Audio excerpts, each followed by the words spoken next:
प्यारे दोस्तों, आज हम आपको एक वीरान घर के बारे में बताने वाले हैं, जिसके बारे में लोग कहते थे कि इसमें एक बूढ़ी औरत है जो मर चुकी है और वो जिन्नात है। लेकिन जब एक लड़का अकेले उस घर में गया तो उसको क्या दिखाई दिया, आगे हम आपको इस वीडियो में बताएंगे।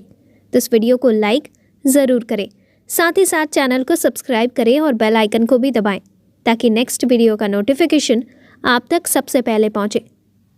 दोस्तों, वीडियो में बोले गए नाम बदले हुए हो सकते हैं। एक शख्स जिसका नाम साहिल है, वो बताता है कि हमारे गांव में एक घर था जो गांव की आबादी से बहुत दूर खेतों में बना हुआ था।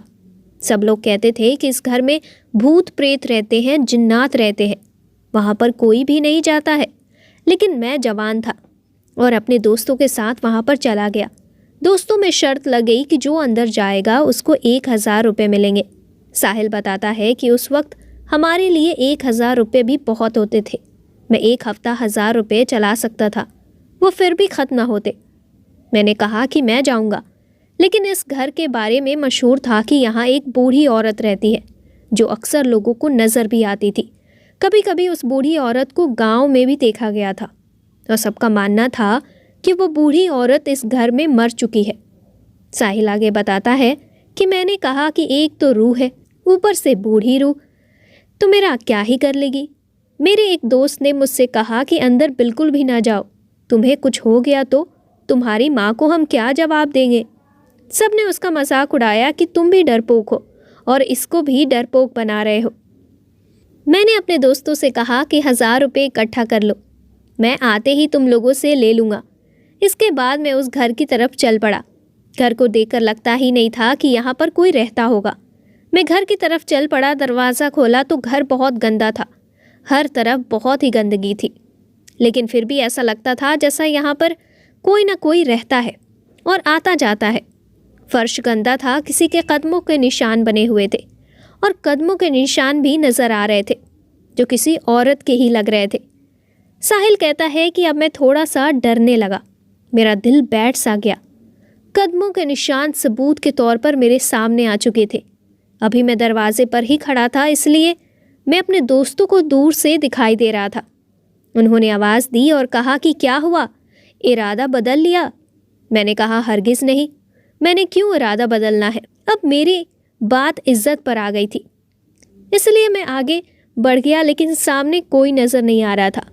दिन के वक्त भी रात जैसा अंधेरा था क्योंकि इस घर में काले पर्दे लगे हुए थे। मैंने अच्छी तरह इधर उधर देख लिया, मुझे कोई नज़र नहीं आया। लेकिन फिर भी मैंने सोचा कि कहीं मेरे दोस्त ये न समझे कि मैं दरवाजे के पास से ही खड़ा होकर वापस आ गया हूँ। इसलिए मैंने जाने से पहले उस घर से कोई चीज़ उठाने का फ़ैसला किया जिसको सबूत के तौर पर दिखा सकूं कि मैंने एक तस्वीर उठाई, तो मैंने एक तस्वीर उठाई। इस तस्वीर में एक बूढ़ी औरत अपने 4 बेटों के साथ बैठी हुई थी। बेटे उसके साथ खड़े थे और वो औरत बहुत खुश लग रही थी। मैं वहाँ से जाने लगा तो एक आवाज़ ने मुझे डरा दिया। मेरे कदम ज़मीन के साथ चिपक गए।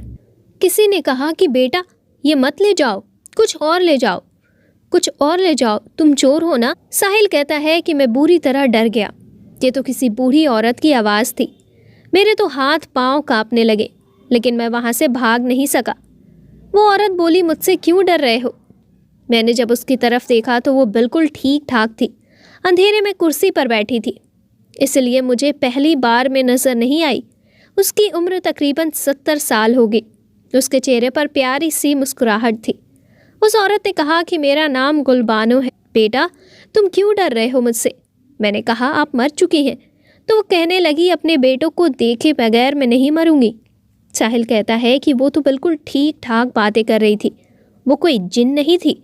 मैं उनके पास गया तो उन्होंने सिर पर हाथ फेरा और कहा कि बिल्कुल तुम्हारी तरह प्यारे और खूबसूरत बेटे हैं मेरे। ये देखो तस्वीर में खड़े हैं ना मेरे साथ, यही मेरे बेटे हैं। मैंने कहा आपके बेटे कहाँ हैं?